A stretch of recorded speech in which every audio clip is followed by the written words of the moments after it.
Hello दोस्तों, नमस्कार। The school of civics में आपका स्वागत है। मैं आपका होस्ट विजय कुमार पांडे। अभी कुछ दिन पहले उत्तर प्रदेश लोक सेवा आयोग द्वारा GIC GGIC के लिए बहुत ही अच्छी वैकेंसी निकली हुई है। इसमें कि वो सभी लोग पात्र हैं जो कि UP PGT के लिए लेक्चर की तैयारी में लगे हुए हैं। सिलेबस पर हम लोगों ने पिछले वीडियो में चर्चा किया था। हमने कुल मुख्य बातें आप लोगों को बताई थी, बाकी आप लोग डाउनलोड करके पढ़ लिए होंगे।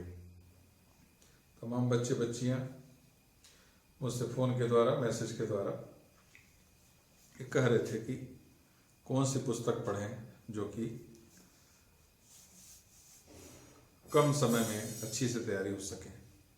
पुस्तकों की तो बहुत ही अंबार है, बहुत सारे पुस्तक मार्केट में अच्छे बुक्स हैं, लेकिन पढ़े कौन सा, इसके बारे में आज हम चर्चा करेंगे। यह बात तो निश्चित है कि किसी एक पुस्तक में सभी चीज़ों का मेल पाना बहुत ही मुश्किल है। तो इसके लिए मेरा सुझाव लोगों से यह है कि हर एक टॉपिक का कुछ ऐसा बुक जरूर होगा जिसमें कि काफ़ी चैप्टर कवर हो रहे होंगे। उनको आप पूरा सा पूरा पढ़ करके पूरा टारगेट बना करके पढ़ करके उसको एक बार आप देख लीजिए। फिर उसके बाद से जो चीज़ बचती है उसके लिए हम लोग तलाशना शुरू करेंगे। हम सब लोग मिलकर तलाशेंगे, जितने लोग हमारे ग्रुप से जुड़े हुए हैं और जितने लोग GIC GGIC की परीक्षा में देने के लिए अपने आप को तैयारी में लगे हैं। तो सभी मैटर्स इकट्ठे हो जाएंगे। लेकिन सभी पूरे सिलेबस का किसी एक बुक में मिल जाना यह तो बड़ा मुश्किल काम है, क्योंकि लेखक GGIC GIC की परीक्षा को ध्यान में रख करके नहीं लिखते हैं। उनका ध्येय रहता है कि जो विश्वविद्यालयों में कोर्सेज पढ़ाए जाते हैं उनको ध्यान में रखा जाए।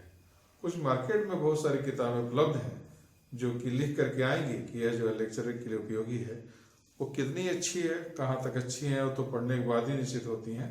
लेकिन मैं बहुत ज़्यादा उन पर विश्वास नहीं रखता हूँ।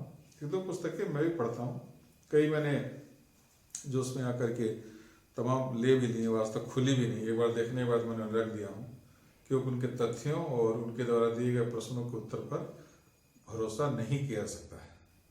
तो सबसे पहले हम जो पार्ट ए में जो पॉलिटिकल की थ्योरी है उसके लिए जो मैं किताब रिकमेंड करूँगा आप लोगों को पढ़ने के लिए, मैं उसको दिखाता भी हूँ। ये है आपकी डॉक्टर पुखराज जैन और डॉक्टर BL फाड़िया की। देखिए, राजनीतिक सिद्धांत, पारंपरिक और समकालीन। बाजार में आपको अलग अलग पार्ट में मिल जाएगा, उसमें कोई नहीं। मैं कंपाइल करके एक आया हुआ था, लिया हूँ। वो समकालीन, पारंपरिक मिलेगा, समकालीन मिलेगा। इसमें जो है इसमें फ्लैप लगा रखा हूँ, ये मैंने PGT के लिए लगा के रखा था कि ये चीज़ें हैं। लेकिन आप इसका जब इंडेक्स देखेंगे, इसको आप अगर गूगल में किसी भी साइट पर देखने जाएंगे तो साहित्य भवन की जितनी भी किताबें हैं, अगर उसको आप क्लिक करेंगे तो उनके इंडेक्स भी अवेलेबल होते हैं। अच्छी बात यह है कि बाकी सभी किताबों के नहीं रहते हैं, तो उनके जब इंडेक्स देख लेंगे तो आपको तमाम चैप्टर मिल जाएगा कि क्या क्या है क्या नहीं, तो आपको खरीदने में आसानी रहती है। तो आप लोग बाजार में जाने से पहले गूगल में, फ्लिपकार्ट, अमेजन में, जहाँ पे भी जा करके इस पुस्तक को एक बार देखिएगा। और इसका इंडेक्स उसमें दिया हुआ है, ये जो पन्ने हैं पहले, दूसरे, तीसरे, चौथे सभी दिए हुए हैं। उसको एक बार देखिए, आपके सिलेबस से मेल खाता है कि नहीं खाता है। अगर है तभी उसको पढ़िए, इसको खरीदिएगा। अगर आपके पास पहले से कोई पुस्तक पढ़ी हुई हो जिसमें कि सिलेबस के जो चैप्टर मिल रहे हो, तो पहले उनको पढ़ के ख़त्म कर दीजिए। फिर उसके बाद से आप देखिए क्या और आवश्यकता पड़ती है। पहली ये किताब थी ये आपकी डॉक्टर पुखराज जैन की राजनीतिक सिद्धांत की। इसमें बहुत मैटर आपको मिल जाएंगे। हमने काफ़ी देख रखा है। इसमें पार्ट ए के लगभग बहुत सारे हैं। इसमें संविधान भी है, संस्थात्मक देशात्मक प्रणाली भी है, यूनिटरी और संघात्मक प्रणाली है। बाकी जो चीज़ें कॉमन होती है वो तो हैं ही है। ठीक है। दूसरी बुक है, एक काफ़ी पुरानी बुक है, इलाहाबाद की, सेंट्रल पब्लिशिंग हाउस इलाहाबाद की। ये राजनीति शास्त्र का आधार।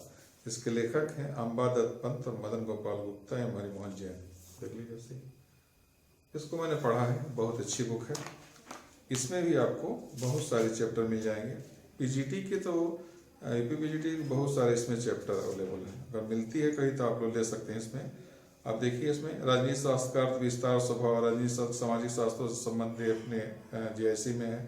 राजनीति विज्ञान पद्धतियाँ, राज्य क्या है, राज्य के समझ चुनौतियाँ, उत्पत्ति के सिद्धांत, शासन तंत्रों का वर्गीकरण, संप्रभुता, संप्रभुता का सिद्धांत, बहुलवाद, शक्ति सत्ता, प्रभावाधिकार, स्वतंत्रता, समानता, विधि, दंड, न्याय, संविधान के प्रकार, अंक विभाजन, विधानमंडल, कार्यपालिका, न्यायपालिका, व्यक्तिवाद, उपयोगिता, प्रत्ययवाद, समाजवाद, अराजकता, विकासवाद, सभी हैं, जितने भी ये सभी हैं। अच्छी किताबें इन्होंने लिखी है। ये इलाहाबाद विश्वविद्यालय में एक प्रोफेसर रहे हैं, ये प्रयाग विश्वविद्यालय में रहे हैं, अब हैं कि नहीं इसकी जानकारी नहीं है। अगर ये पुस्तक आप लोग मिलती है तो इसको भी आप ले सकते हैं, लेकिन दोनों लेने की जरूरत नहीं है, दोनों में से कोई भी एक आप ले सकते हैं। उसके बाद आता है फर्स्ट पार्ट, हमें लगता खत्म हो जाएगा इससे। उसमें कुछ चैप्टर कुछ ऐसे हैं कि जो कि जैसे प्राइवेटाइजेशन है और क्या था, लिबरलाइजेशन है, ये सब जनरल नॉलेज के क्वेश्चन है। इसको आप गूगल में सर्च करिएगा तो बहुत आसानी मिल जाएगी। अगर नहीं मिलती हैं तो मुझे आप बताइएगा, मैं उसको कहीं ना कहीं से ढूंढ कर दे दूंगा। सेकंड पार्ट में जो इंटरनेशनल रिलेशन का पार्ट है, फॉरेन पॉलिसी और रिलेशन के लिए, उसके लिए अच्छी बुक है, BL फाड़िया की है, या BL फाड़िया, कुलदीप फाड़िया की है, अंतर्राष्ट्रीय राजनीति, इसको आप ले सकते हैं। अच्छी बुक है, काफ़ी डिटेल में लिखा हुआ है, सब पढ़ने की जरूरत नहीं है, जो सिलेबस में उतना ही पढ़िए, तो उतना ही पढ़ लेंगे तो बहुत रहेगा। ज़्यादा आपको शौक है तो बिल्कुल पढ़ सकते हैं, इसमें कोई दिक्कत नहीं है। अच्छी बुक है ये, यूपी पीजीटी और जीआईसी लेक्चर दोनों के लिए काफ़ी लाभकारी है। अब बचता है बी का और बाकी पार्ट आप देखेंगे जहाँ का फेडरल स्टेट वगैरह, वो पूरा कॉन्स्टिट्यूशन है, कॉन्स्टिट्यूशन और कुछ लोकल गवर्नमेंट के बारे में लिखी गई है। इसके लिए मैं 2 बुक रिकमेंड करूंगा, और हो सकता है आप लोगों के पास हो भी। एक तो लक्ष्मीकांत की भारतीय राज्य व्यवस्था, ये 6ठा संस्करण मार्केट में अवेलेबल है। 5वां मिल जाए तो कोई दिक्कत नहीं है, 6ठे 5वें में कोई खास अंतर नहीं है, थोड़ा बहुत इन्होंने कलराइजेशन वगैरह कर दिया है। मुझे तो 5वां संस्करण 6ठे से ज़्यादा अच्छा लगता है, क्योंकि उसकी थोड़ी साइज बड़ी है और फांट जो है इसमें इतने छोटे छोटे लिख रखे हैं, उसने बड़े लिखे हैं, तो पढ़ने में भी अच्छा लगता है। ये छोटा इन्होंने साइज कर दिया और फांट भी छोटा कर दिया, तो मेरे हिसाब से बहुत ही कंटेंट तो वही है, कंटेंट तो इनके बहुत ही अच्छे होते हैं, लेकिन जो एक पढ़ने का मज़ा आता है वो नहीं आता है। और चूँकि मुझे थोड़ा सा विजन प्रॉब्लम भी है, इस नाते और भी अच्छा नहीं लगा, लेकिन आप ले सकते हैं। उसके साथ ही लक्ष्मीकांत की और किताब है भारतीय शासन, बहुत ही अच्छा है, बहुत ही बढ़िया बुक है। इसमें आप लोगों को लोकल गवर्नमेंट, पंचायती राज व्यवस्था, जिलाधिकारी, कैसे मंत्रिमंडल की व्यवस्था, कैसे सचिवालय वगैरह काम करते हैं, ये सभी मिलेंगे। साथ ही कॉन्स्टिट्यूशन के बहुत सारे हिस्से इसमें भी दिए हुए हैं, तो इसको आप ले लेना चाहिए, रखना चाहिए। अगर और भी तैयारी करें किसी कंपटीशन के लिए, उसके लिए लाभप्रद है, और जो परीक्षा आप देने जा रहे हैं उसके लिए तो लाभप्रद है ही। तो ये हो गया आपका। हाँ, और मजे की बात है, इन दोनों बुकों में इन्होंने पीछे क्वेश्चन, ऑब्जेक्टिव क्वेश्चन बना करके रखे हुए हैं, तो इसको आप लोग पढ़ सकते हैं। ये किताबें अच्छी हैं, इनको पढ़ा जा सकता है। बाकी आप सभी लोग ग्रेजुएशन और पीजी से पढ़ करके आए हैं, हो सकता है कि ये प्लानिंग तो नहीं रही होगी कि आने वाले दिनों में हम जीआईसी देंगे। बहुत बच्चे अच्छे हैं जो इंजीनियरिंग एरिया के बाद में उन्होंने पीजी किया है, तो उनके पास तो नहीं होंगे, उनके लिए तो नया ही होगा, क्योंकि एकेडमिक पास करना और कंपटीशन पास करना दोनों अंतर है। बहुत सारे विश्वविद्यालय तो ऐसे भी है जहाँ पर कि हेल्प बुक पढ़ करके भी लोग पास हो जाया करते हैं। खैर, उस समय नहीं तो आपसे चेतने की जरूरत है, थोड़ा बहुत इन्वेस्ट तो करना ही पड़ेगा बुक्स के लिए। और मेरे पास तो अंबार हो गई बुकों की, कई का तो नंबर ही नहीं आता है कि आप लोगों को दिखाऊं, शेयर करूं। मैं ज़्यादा बुक्स इसलिए भी नहीं दिखाता, आप लोगों को बताता भी नहीं हूँ कि देख करके आप लोग कन्फ्यूजन हो जाएंगे। फिर ज़्यादा बुक के सेल्फ में लगी रहती हैं तो ये पढ़ूँ ऐसा होने लगता, पढ़ाई कुछ नहीं हो पाती है। इसलिए बुक, अच्छी बुक रखें, थोड़ी रखें और उसको पढ़ें, कई बार पढ़ें, ये फायदेमंद होता है। इसके पहले हमें एक राजेश मिश्रा जी की किताब बताई थी, बहुत ही अच्छी है, उसको आप लोग ले सकते हैं और परीक्षा उपयोगी है काफ़ी। बहुत सारे चैप्टर्स में नहीं है, जैसे कि उन्होंने शुरुआती स्वतंत्रता से किया हुआ है, जबकि हमारे सिलेबस का शुरुआती स्टेट से रहता है कि राजनीति क्या, राजनीति विज्ञान क्या है।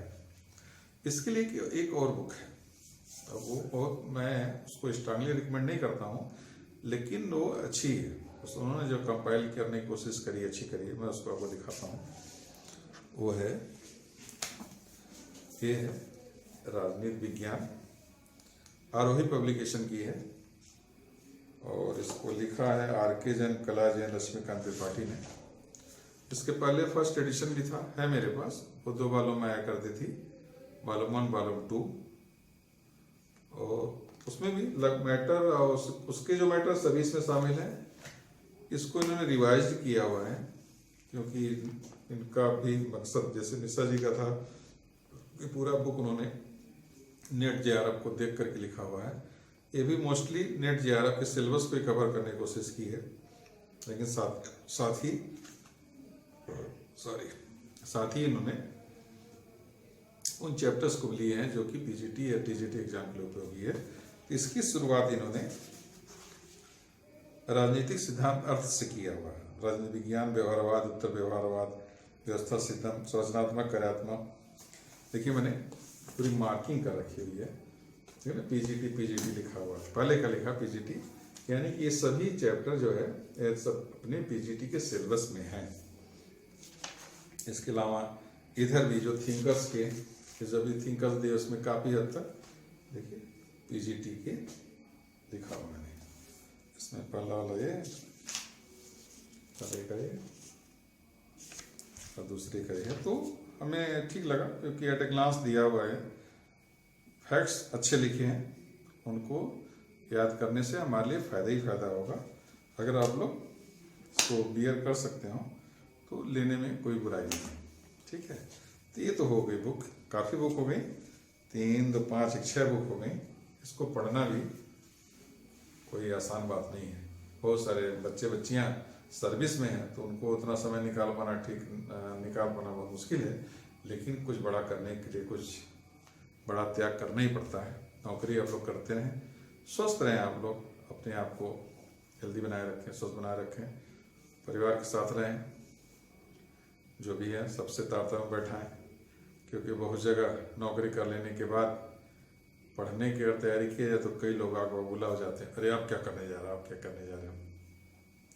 लेकिन अगर परिवार को लगेगा कि नहीं ये अच्छा है तो आप लोग आपके लिए समय निकालेंगे, वो उन कार्यों से रोकेंगे जो खुद कर सकते हैं, इससे आपका समय बचेगा।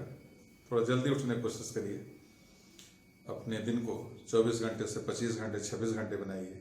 ये तभी होगा जबकि जो सोने का टाइम है उसको जल्दी करेंगे तो उतने घंटे आप 24 घंटे में जोड़ सकते हैं।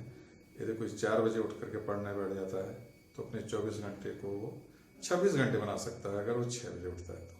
यही सब तरीके हैं। बाकी दिन भर नौकरी करने के बाद, ऑफिस जाने के बाद ना भी काम हो तब भी शरीर थक ही जाता है, तो शाम का समय तो बहुत ज़्यादा आप लोगों के लिए नहीं मिल पाएगा, लेकिन जो भी मिले समय, छुट्टियाँ मिले उसका सदुपयोग करें। जो भी टाइम मिले, कोई साथी मिल जाए उससे डिस्कस करके बात कर सकते हैं, मुझसे कभी भी फ़ोन पर बात कर सकते हैं। मैं आप लोगों की सेवा के लिए सदैव तत्पर रहूँगा। फिर मिलेंगे अगले वीडियो में। मैं कोशिश करता हूँ कि जल्दी से जल्दी आप लोगों के लिए सिलेबस को ख़त्म करा दूँ, जिससे कि आगे फिर प्रैक्टिस करने में क्वेश्चन समय रहेगा अपने पास, लगभग 1 महीना बच जाएगा, तो हम लोग तब केवल 100% क्वेश्चन पे तैयारी करना शुरू करेंगे। वो काफ़ी महत्वपूर्ण है, तो जितना ज़्यादा प्रैक्टिस हो पाएगी वो करने की कोशिश करेंगे। कई बच्चियों ने कहा था कि ऑनलाइन कोचिंग चलाने के लिए, लेकिन हमारे पास सेटअप नहीं है कि मैं ऑनलाइन कर सकूं, और ऑनलाइन चलाने का मतलब है इसको पेड करना, और मेरा उद्देश्य अभी नहीं है पेड करने का। पेड इसको करने के लिए मैं चाहता हूं कि केवल स्नेह आशीर्वाद ही आप लोगों के साथ बना रहे। फिर मिलते हैं अगले वीडियो में। नमस्कार।